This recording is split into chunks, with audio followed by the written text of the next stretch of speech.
দুই প্রকার ব্যক্তিকে কোরবানির গোশত দিলে সোয়াবের পরিবর্তে আর গুনাহ হবে।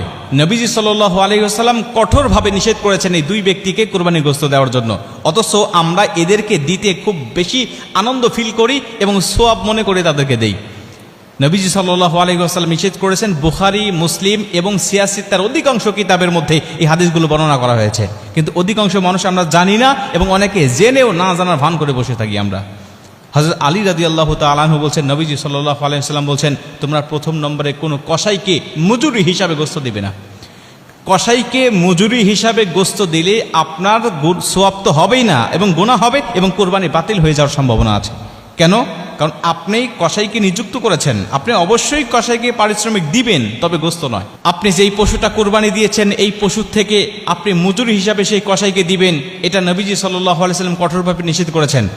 আপনি কসাইকে নিযুক্ত করার পূর্বে তার সাথে আপনাকে চুক্তি করতে হবে, আপনি অবশ্যই তাকে পারিশ্রমিক দিবেন, তাকে ঠকাবেন না, কোনোভাবেই নয়। এবং নবীজি তো মজুরিদেরকে বলেছেন যে তার গায়ের ঘাম শুকিয়ে যাওয়ার আগে তার পাওনাটাকে বুঝিয়ে দাও।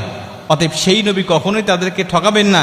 নবীজি সাল্লাল্লাহু আলাইহি ওয়াসাল্লাম বলছেন, অবশ্যই তাদেরকে মজুরি দিতে হবে, পারিশ্রমিক দিতে হবে, কিন্তু এই কোরবানির পশু থেকে নয়, দিতে হবে তোমার ইনকামের মধ্য থেকে, তোমার সম্পদের মধ্য থেকে। তুমি চুক্তিবদ্ধ করে নিবে তাকে যে তুমি আমার গোশতটা সারাদিন কাটাকাটি করবে, সারাদিন তুমি আমার গোশত নিয়ে ব্যস্ত থাকবে, তোমাকে অবশ্যই আমি উপযুক্ত পারিশ্রমিক দিব। তুমি কত টাকা আমার কাছ থেকে নিবে বলো, তুমি কত টাকা আমার কাছ থেকে নিবে বলো, তোমাকে আমি টাকা দেব। তবে মনে রেখো সাবধান, আমার কোরবানির গোশত থেকে আমি তোমাকে কিন্তু পারিশ্রমিক হিসাবে কিছুই দিব না। এরপরে আপনি তাকে উপযুক্ত পারিশ্রমিকটা বুঝিয়ে দেওয়ার পরে আপনি অন্য 10 জনকে যে পরিমাণ গোশত দেন বা যে নিয়তে আপনি গোশত দেন, আপনি তাকে ঠিক সেইভাবেই আপনি তাকে কিছু দিয়ে দেন পারিশ্রমিক দেওয়ার পরে। কিন্তু আপনি গোশতকে পারিশ্রমিক হিসাবে দিয়ে দিলেন বা ওই আপনি মূল্য কম দিলেন যে আমি তো তাকে কিছু গোশত দিবই, অতএব মূল্য কম দিচ্ছি, তাহলে আপনার সওয়াব হবে না। এটা হলো 1 নম্বর।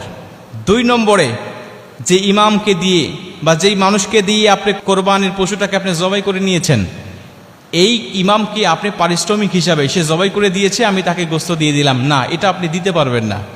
আপনি সে জবাই করেছে, অবশ্যই তাকে পারিশ্রমিক দিবেন, অবশ্যই তাকে মূল্য দিবেন, হাদিয়া দিবেন, তবে কোরবানি গোশত থেকে নয়, আপনি তাকে আলাদা মূল্য দিয়ে দিবেন।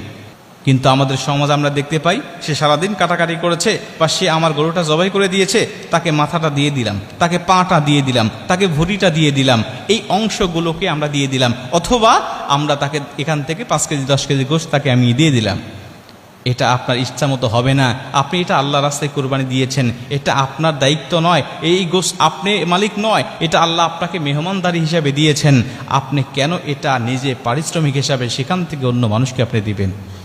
অবশ্যই আপনাকে মূল্য তাদেরকে দিতে হবে। যদি পারিশ্রমিক হিসাবে 2 জনকে আপনি গোশত দেন, তাহলে আপনার কোরবানি এই গোশত, এখানে সোয়াবের কোনো আশা আপনি করতে পারেন না। এখান থেকে আপনার গুনাহ হওয়ার সম্ভাবনা, গুনাহ হবে এবং কোরবানি বাতিল হয়ে যাওয়ার সম্ভাবনা।